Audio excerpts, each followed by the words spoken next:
জুখনি আলাই বিলাই সো জুখনি মাছো যাং আহে আহে আহে বাই মাছ মাৰিবা যাং কালিৰ পাৰে কিছু নাই গুন্দা ভাতে খাং জুখনি আলাই বিলাই সো জুখনি মাছো যাং কাণলৈ চং কোদাল পাওঁ কোমৰলৈ চং ফুটি জুখনি আলাই বিলাই সো এইবিলাক মানে জাকুবিলাক মাৰিব আৰু আমৰ গুৰিত হাল মাৰে জামৰ গুৰিত মই জুখনি আলাই বিলাই সো জুখনি মাছো যাং করে মাছে ফুরকাই দুখাল পাড়াই ফুলং চেপা কেতে কুড়ি কামড়ি দি গেল কুটি চিপা পোকা জুখনি আলাই বিলাই এইবিলাক মানে দৰ্শকে বিৰাট ভাল পায় আৰু এইবিলাক গীতবিলাক মানে তেনেকৈ জুমনি গীত এইবিলাক ৰাইজক শুহাব লাগে তেনেকৈ অতীজৰে পৰা বৰঢোল দেৱবাদ্য হিচাপে পৰিগণিত হৈ আহিছে সমান্তৰালকৈ বৰঢোল অথবা জনজাতীয়সকলৰ জয়ঢোল কামৰূপ দেশৰ অভিনয় কলাৰে জড়িত এক অপৰিহাৰ্য বাদ্য প্ৰাক-শংকৰী যুগৰ অলিখিত নাট্যধাৰাই হ'ল ঢুলীয়া নাট বা ঢুলীয়া ভাও প্ৰায় 50খনতকৈও অধিক ঢুলীয়া নাট দেখি নিজেই পৰিচালনা কৰি নাট্যদল গঠন কৰা বকো ৰাজাপাৰাৰ লংকেশ্বৰ বড়ো ওৰফে বিদুদাৰ কাৰ্যালয়ত আমি আজি তেওঁক লগ কৰিছিলোঁ আহকচোন আমি বিদুদাৰ প্ৰতিভাৰ উমান লওঁ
একদম মানে সৰুৰ কালৰ পৰা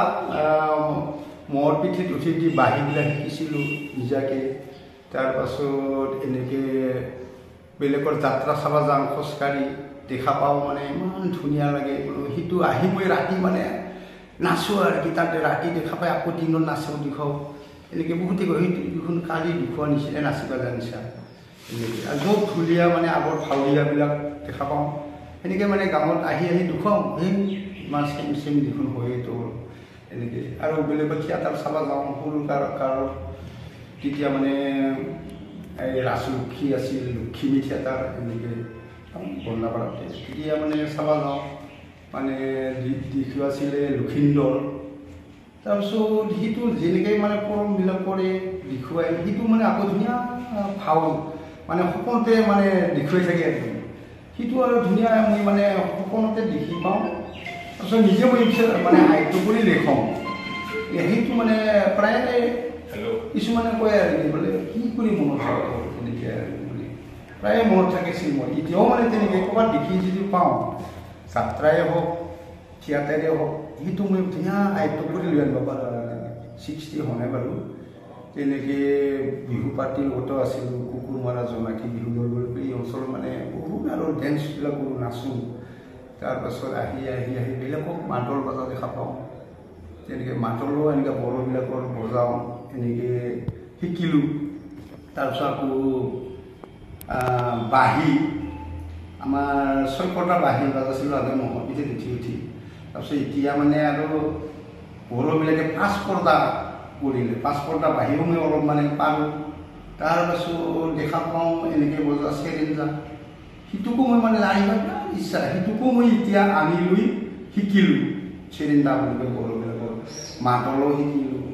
এনেকৈ ৰাভাবিলাকৰ খাম তেওঁলোকৰো মানে বজাং এতিয়া মানে নৃত্যবিলাক ৰাভা সাঞ্জা বা বেলেগত দেখা পায় নেপালী নৃত্য গাৰো নাচন এনেকৈ মানে বিভিন্ন ধৰণৰ শিকাই থাকোঁ আৰু এতিয়া মানে বড়ো পহৰাঙী এইবিলাক বাগদুচি খিলা বাগৰুম্বা বড়োবিলাকৰ এনেকৈ শিকাও হয় মানে বহুত ঠাইত শিকাইছোঁ আৰু ইয়াতে আছিলে আপোনাৰ আমাৰ বাটাবাৰী বুলি কয় ধূলি ভঙা একথলা তাৰপিছত কিলোমণি ঢুলীয়া মাছপাৰা কৃষ্ণজ্যোতি আছে ঢেকাপাৰা আৰু ধূপধাৰাৰ পৰা অম্বক একথলা আছে সেইটো মা মনসা আৰু এইটো মৰশ্ৰী বিষ্ণু ঢুলীয়া নৃত্য দলটো মানে বহুত